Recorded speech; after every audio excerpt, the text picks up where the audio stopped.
Everyone was watching the top of the board. Nobody was watching Cleveland. And that was exactly the problem. Because while the league was distracted by quarterbacks, linebackers, and wide receivers, the Cleveland Browns were sitting back, quietly, patiently, planning something nobody saw coming. Spencer Fanu, projected top 5, fell all the way to 9. And the Browns didn't just take him, they robbed the draft to get there. But here's the question nobody's asking. Was this genius? Or did they just get lucky? The Browns might be geniuses. Andrew Berry might be a genius. The Chiefs just traded up 3 spots to get Mansour Delane. The Browns, the only thing that they missed out on so far is Carnell Tate. Jordan Tyson has still not been picked. Mekhi Lemon is still on the board. Ruben Bain is still on the board. No offensive linemen have been picked. What did the Chiefs traded up for Mansour Delane? Going into draft night, everybody had the Browns pegged. Pick number 6, stack of needs, obvious targets. Jordan Tyson, Mansour Delane, maybe even a wide receiver. The narrative was simple. Cleveland picks at 6, takes the best player available, moves on. Clean, easy, expected. And for a while, that's exactly what it looked like from the outside. The Browns were calm, composed, no leaks, no drama. Everything appeared completely under control. But here's what most people don't see. Front offices don't stay quiet unless they know something. The Cleveland Browns upgrade the much-needed offensive line with Spencer Fanu, the first offensive lineman off the board. Him and Mawanoa were projected to go top 5. You get a real deal tackle that can shut down the edge. The moment the clock started on pick 6, something shifted. There were whispers. The Browns were talking to teams, not one team, multiple teams. And that silence from Cleveland's war room, that wasn't confidence. That was calculation. The board wasn't falling the way everyone predicted. Offensive linemen, the supposed hot commodity of this draft, weren't moving. Fanu still sitting there. Every pick that went by without his name called was another crack in what should have happened. The moment the clock started on pick 6, something shifted. There were whispers. The Browns were talking to teams, not one team, multiple teams. And that silence from Cleveland's war room, that wasn't confidence, that was calculation. The board wasn't falling the way everyone predicted. Offensive linemen, the supposed hot commodity of this draft, weren't moving. Fanu still sitting there. Every pick that went by without his name called was another crack in what should have happened. And Andrew Berry, he saw every single one of them. Think about what had to happen internally for this trade to go through.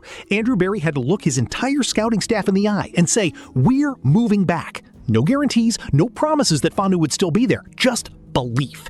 And in a league where one wrong pick at the top of the draft can define a franchise for half a decade, that's not a small moment. That's everything.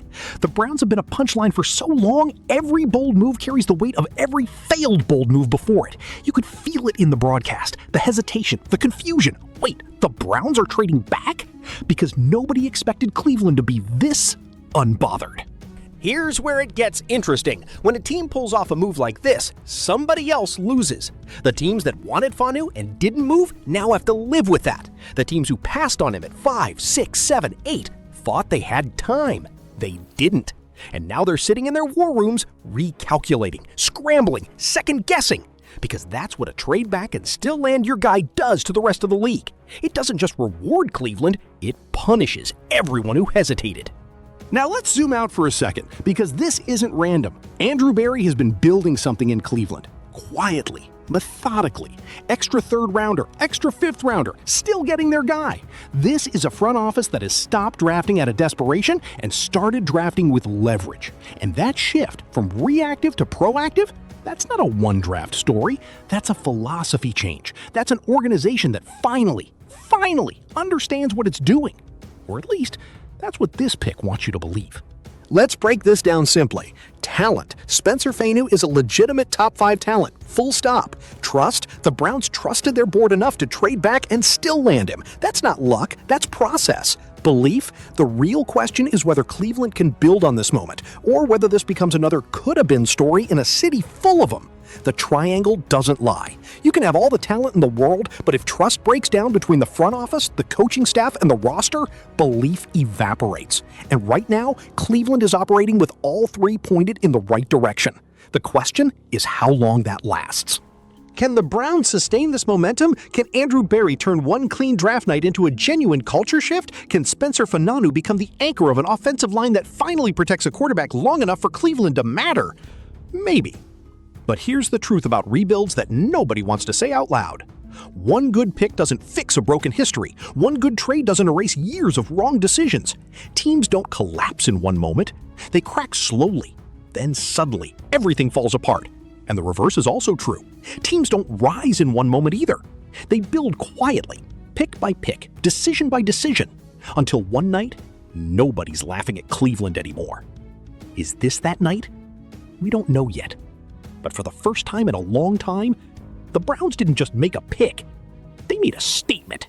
So I want to hear from you. Is the Cleveland Browns move at number 9, trading back, grabbing extra picks, and still landing Spencer Fanu a legitimate sign that this front office has finally figured it out? Or is this being massively overblown, and one good draft night doesn't mean anything yet? Drop it in the comments. Is Andrew Berry a genius, or did he just get lucky? And if you want to see every pick, every trade, and every surprise as this draft unfolds, hit subscribe, because we're just getting started.